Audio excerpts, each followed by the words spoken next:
Hey folks, you've come across from the Faultfinder app. You would have pressed on the button that says misses to the left, and then you would have pressed on hook. And I must just clear up here. The hook takes off right, misses left.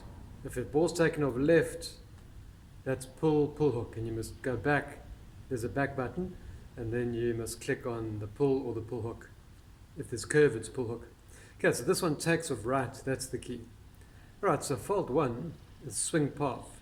So you're swinging across the ball to target line basically on an in to out path. So here's what I mean. There's the ball to target line, and you're swinging from inside to outside. So, various things could cause that. You could be taking it back on the inside instead of a nice path over your right shoulder. If I hold my club kind of there somewhere, you could be more across your chest. So just be careful of that one. If you're going inside, generally your one-piece takeaway is too long. You need to set the club a little bit earlier, just past your right knee probably. And you kind of point the club down at a line where your ball kind of would be, somewhere at that sort of angle there. Not over there somewhere, okay. Right, so just be careful of that one. And then the second one is, if you've got curve, which you have on a hook, that means the grip's probably involved too. The in-to-out path is giving you some of that, but the grip's making it worse, giving you the coat hanger little thing going on there, and the spin. Right, so that's because your palms are facing sort of like that. So that one's facing down, that one's facing up, and you've got 4 knuckles visible, 3 even is too much probably. This one is too much in the palm, that sort of thing. So if I hang my arms by my side in a neutral, relaxed position, they hang inward like this. So if I hold an imaginary club there, there's 2 knuckles visible. And if I go there with my right hand, I'm shaking hands. So that's the grip I'm looking for, is the neutral hanging position, slightly hanging inward like that. That makes 2 knuckles visible.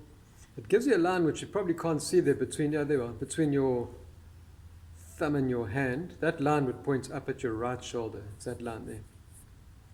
And then you'd be shaking hands. Your palm facing the target, not the sky.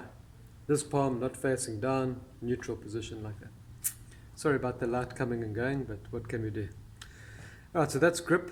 Fault 2 fixed, done. 3, your body could be too tilted, like for the driver. You've got to have a slight spine tilt. You've probably overdone it. See, my head's gone towards that line. I'm really, really over tilted. That causes the hands to get really overactive, cause you to hang back a bit, come in a bit shallow from behind yourself too much. Flippy hands, hook, especially if your grip's a bit strong. And yes, of course, you don't want that movement in golf. You do have to be behind the ball. See that there? But if you're too tilted, of course, those things I've just mentioned will happen. So just a slight tilt's all you need for a driver. Boom. That's all you need. And look, you're behind the ball beautifully. You hit from there as if you're facing behind. That's pretty good. Okay. But overly done, mother hooks, pull hooks. All right, so just a last little note that I've said there on the app there. You could be taking the club back in a closed position.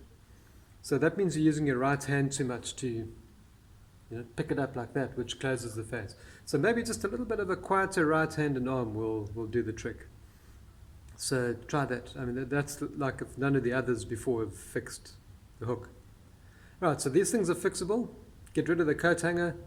You can start hitting a lot straighter. Just that grip is a big one, eh? Okay, cheers.